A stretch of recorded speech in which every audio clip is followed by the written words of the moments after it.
नहीं छीनी इन्होंने, आपका 1/3 जीवन बर्बाद कर दिया, या 1/3 जीवन आपका बर्बाद कर दिया। सोचिए, आपका 1/3 जीवन इन्होंने बर्बाद कर दिया और एक कदम और आगे जा रहे हैं। हमारा नौजवान तैयारी करता था फौज की भर्ती के लिए, दिन रात मेहनत करता था, दौड़ता था, दौड़ लगा करके ट्रेनिंग करता था। लेकिन देखिए आप फौज की भर्ती को क्या कर दिया, अग्निवीर की भर्ती। ये 4 साल की नौकरी कर दी। नौजवान अगर फौज में वर्दी पहन करके देश की रक्षा करने जाना चाहेगा तो 4 साल की नौकरी कर दी। हम अपने नौजवानों से कह करके जा रहे हैं, ये अग्निवीर वाली व्यवस्था हम लोग कभी स्वीकार नहीं कर सकते, क्योंकि अग्निवीर व्यवस्था में न पेंशन है, न सुविधाएं हैं, ना ही आपका कोई सम्मान है, ना कोई आपको विशेष लाभ देती है सरकार। इसलिए अग्निवीर कभी स्वीकार नहीं कर सकते हैं। हमने अपनी कई सभाओं में कहा कि हमारी ये खाकी वाले भाई लोग हैं, कभी कभी नाराज हो जाते हैं, डंडा दिखाने लगते हैं। अभी तो फौज की नौकरी 4 साल की हुई है, बीजेपी वाले दोबारा आ गए तो ये खाकी वाले जो पहने घूम रहे हैं, इनकी भी 3 साल की नौकरी कर देंगे वो। बताओ, किसी को पता था कि फौज की नौकरी 4 साल की हो जाएगी? कहे ये सवाल तुझसे पत्रकार साथी कि आप क्यों कह रहे हो कि इनकी खाकी वालों की 3 साल की नौकरी हो जाएगी? ये दूसरी वाली ड्रेस भी दिखाई दे रही, इनकी भी 3 साल की नौकरी हो जाएगी।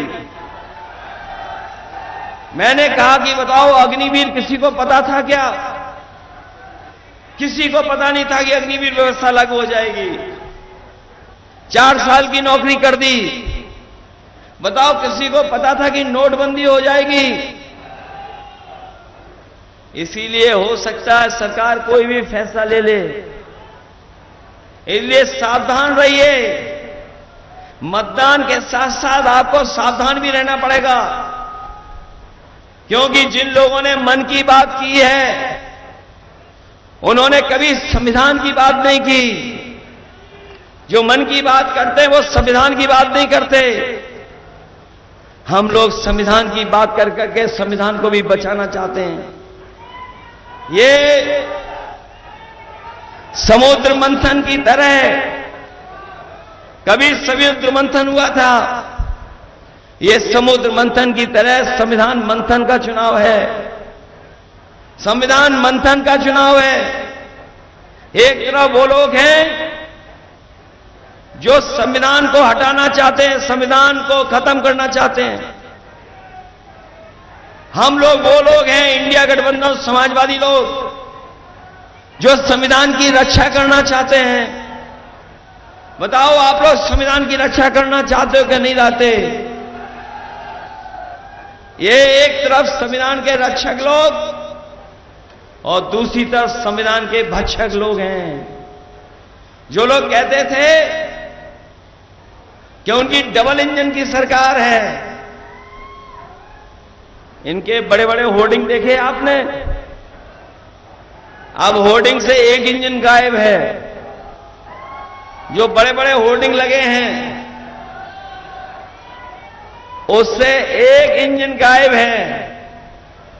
और दिल्ली वाले जिनके लिए वोट मांग रहे हैं उनको, वो भी होर्डिंग से गायब हैं। जो पार्टी पहले ही गायब कर दे और जब जनता वोट डालेगी तो जो अकेली फोटो होर्डिंग में दिख रही है वो भी गायब हो जाएगी। और आपको याद होगा कि समाजवादियों ने बहुत काम कर करके दिखाया था। समाजवादियों ने जब भी मौका मिला सरकार में रहने का, चाहे सड़क हो, पुल हो, बिजली का इंतजाम हो, हम तो जानते हैं कि आपके विधायक बहुत तेज तर्रार हैं, सबसे ज्यादा सब स्टेशन बनवाए होंगे, और न केवल यहां आसपास भी सबसे ज्यादा सब स्टेशन बने, सड़कें बनी, अस्पताल का इंतजाम हुआ, इलाज का इंतजाम हुआ, एम्बुलेंस भी चलाई समाजवादियों ने, बीजेपी के लोगों ने एम्बुलेंस खराब कर दी। बताओ एम्बुलेंस खराब हो गई कि नहीं हो गई? ये 100 नंबर वाली गाड़ी पुलिस को दी थी जो फोन करने पर आपकी मदद के लिए पहुंच जाए, ये 100 नंबर का 112 कर दिया। और जब से सरकार ने नंबर बढ़ा दिया तो हमारी पुलिस को भी लग रहा है कि उन्हें भी वसूली बढ़ा देनी चाहिए। 100 से 112 हुआ और इन लोगों ने भी अपनी जो वसूली थी वो बढ़ा दी, और वसूली इतनी हुई है सरकार में जिसकी हम और आप लोग कल्पना नहीं कर सकते। बताओ इलेक्टोरल बॉन्ड से वसूली की बीजेपी ने कि नहीं की? ये अखबार वाले, टीवी वाले दिखाएं ना दिखाएं, क्योंकि इनके साथ मुश्किल है। ये उसी का कहते हैं जिसका दाना उसका गाना। लेकिन इलेक्टोरल बॉन्ड ने, जो इलेक्टोरल बॉन्ड थे उसने बीजेपी का बॉन्ड बैंड बजा दिया। बॉन्ड ने बैंड बजा दिया कि नहीं बजा दिया? कभी कोई चंदा देता है इतना? कोई किसी से 1,000 करोड़ वसूल लिया, किसी से 600 करोड़ वसूल लिया, किसी से 500 करोड़ वसूल लिया। और जिसकी ये लोग वैक्सीन लगवा रहे थे हमें आपको, जिस कंपनी की हमें और आपको वैक्सीन लगवा रहे थे ये लोग, बताओ उससे भी पैसा वसूल लिया कि नहीं वसूल लिया? कम से कम हमने तो नहीं वैक्सीन लगवाई इनकी, हम बच गए उससे। लेकिन जो वसूली हुई है, ये जो वसूली हुई है उसी की वजह से ये महंगाई है। अगर कंपनियों से इतनी वसूली नहीं होती तो इतनी महंगाई बाजार में नहीं होती। ये जो इलेक्टोरल बॉन्ड लिए इन्होंने, इलेक्टोरल बॉन्ड लिए हैं, उससे भी इनकी महंगाई बढ़ी है। और पूरे देश का हिसाब किताब लगा लो आप, अगर पूरे देश का हिसाब किताब लगाओगे तो जितने भी भ्रष्टाचारी लोग हैं, जितने भी अपराधी हैं, सब भारतीय जनता पार्टी की गोदाम में चले गए हैं। ये भारतीय जनता पार्टी ने गोदाम बनवाई है, उसी में सब पहुंच गए हैं। इसलिए हम आपसे निवेदन अपील करने आए हैं कि ये चुनाव देश के भविष्य का चुनाव है, न केवल देश के भविष्य का चुनाव है बल्कि आने वाली पीढ़ी के भविष्य का चुनाव है। ये चुनाव लोकतंत्र को बचाने का है। ये चुनाव बाबा साहब भीमराव अंबेडकर जी के संविधान को बचाने का चुनाव है। ये वही संविधान है जो हमें आपको अधिकार दिलाता है। ये वही संविधान है जो हमें सम्मान दिलाता है। ये संविधान हमारी संजीवनी है। इस संविधान को खत्म करने के लिए और हमारे आपके एक वोट के अधिकार को भी छीनने के लिए ये भारतीय जनता पार्टी के लोग साजिश कर रहे हैं कि संविधान बदल देंगे। जो लोग संविधान बदलने को निकले हैं, इस बार जनता उनको बदल देगी। वो संविधान बदलने लायक नहीं बचेंगे। समाजवादियों ने और इंडिया गठबंधन ने जहां ये कहा है कि अपने किसानों को, अपने गरीबों को और खासकर खेत में काम करने वालों को जो फसल पैदा होती है उसको एमएसपी दिलाने का काम करेंगे, उसके लिए कानूनी अधिकार दिलाने का काम किसानों को करेंगे। वहीं जितने भी नौकरी के, सरकारी नौकरी जितनी भी जगह खाली है, उन सब जगह को भरने करके अपने नौजवानों को नौकरी और रोजगार दिलाने का काम करेंगे। ये अग्निवीर व्यवस्था भी खत्म करेंगे। ये अग्निवीर व्यवस्था जैसी व्यवस्था नहीं चलाएंगे। देश की रक्षा तभी होगी जब वर्दी पहन करके पक्की नौकरी हमारा नौजवान पाएगा, तब देश की रक्षा होगी। इसलिए अग्निवीर व्यवस्था नहीं स्वीकार करेंगे। ये हमारे राशन जो मिल रहा है, जब इन्हें वोट चाहिए था तो पता नहीं क्या क्या राशन में दे रहे थे, रिफाइंड तेल दे रहे थे, नमक दे रहे थे, दाल दे रहे थे, और सरकार बन गई। अब बताओ राशन में क्या दे रहे हैं आपको? न पौष्टिक खाना दे रहे हैं, न कोई हमारे गरीबों को अच्छा इंतजाम कर पा रहे हैं। हम आपको भरोसा दिला के जा रहे हैं कि समाजवादी सरकार और इंडिया गठबंधन बनेगा, सरकार बनाएगा, तो जो आपका राशन है उसकी गुणवत्ता अच्छी करेंगे। और वहीं जो आपको हम लोग आटा देने के लिए घोषणा पत्र विजन डॉक्यूमेंट में लिखा है, क्योंकि हमारे गरीब को पौष्टिक खाना नहीं मिल पाता है। इधर बाजार में पैकेज्ड आटा बहुत बिक रहा है। कई लोग दूसरा काम करते थे, वो छोड़ करके मुनाफे के चक्कर में पैकेज्ड आटा दे रहे हैं। तो हमारे समाजवादी पार्टी के विजन डॉक्यूमेंट में कहा है कि हमारे लोगों की जो जरूरत है उसके लिए अगर हमें जिस तरीके से संपन्न लोग बाजार से पौष्टिक आटा खरीद करके अपने घर परिवार के लोगों का स्वास्थ्य बेहतर रखते हैं, वही पौष्टिक आटा के साथ साथ डाटा फ्री दिलाने का काम भी हम लोग करेंगे। क्योंकि आटा और डाटा, ये जो डाटा है, बिना डाटा के आजकल कुछ नहीं चल रहा।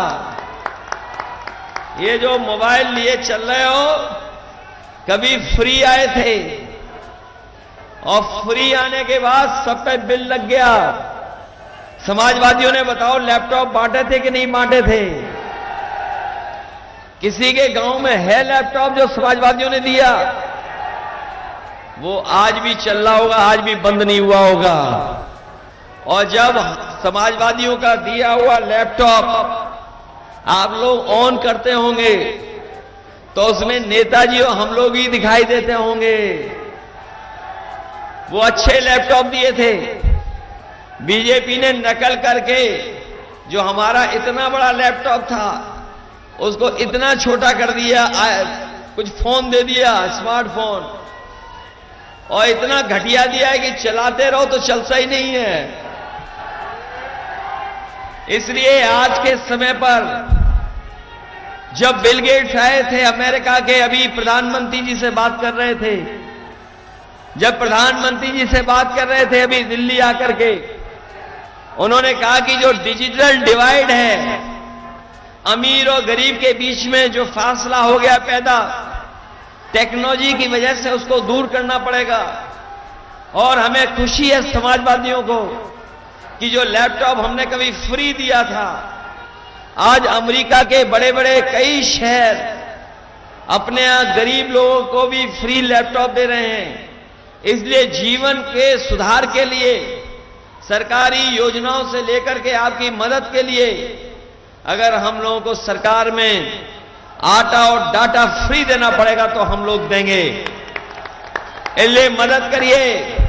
ये जो आते हैं हम लोग, ये रेजिमेंट वाले लोग आ गए हैं, अग्निवीर भी होगा और आपकी रेजिमेंट भी बनेगी।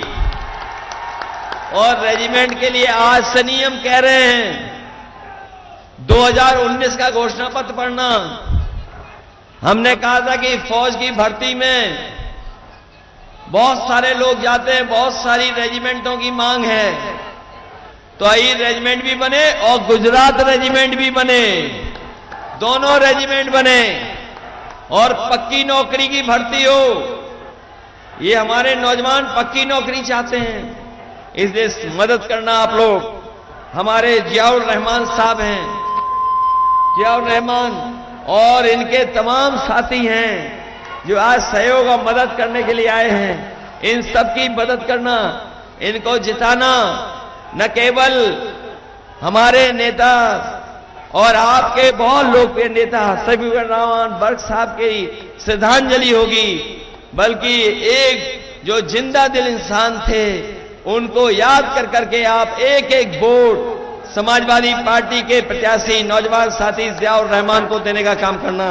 साथ ही साथ हमारे बहुत सारे साथी हैं, शेर खान साहब, सुमित यादव से लेकर के और एक कपिल यादव और कई साथी जिनका नाम नहीं ले पाए हैं, मैं उन सभी का धन्यवाद देता हूं। और विशेषकर अपने जो आए हुए सभा में साथी हैं उनका धन्यवाद दूंगा, आभार प्रकट करूंगा कि आप लोगों ने इस कार्यक्रम को सफल बनाने का काम किया है। बीजेपी को इसलिए भी वोट मत देना कि इन्होंने इस गर्मी में चुनाव कराया है हमें और आपको सबको तकलीफ देने के लिए। हम लोगों को तो कम तकलीफ दे रहे हैं, प्रशासन को और जनता को ज्यादा तकलीफ दी है। अगर एक महीना पहले चुनाव करा लेते तो कौन सी गर्मी कम या ज्यादा हो जाती, इनको क्या परेशानी आ जाती। इसलिए हम आपसे अपील करते हुए कि समाजवादी साथी इंडिया गठबंधन के जियाउर रहमान को बहुत अच्छे वोटों से जिता करके भेजना। बहुत बहुत बधाई।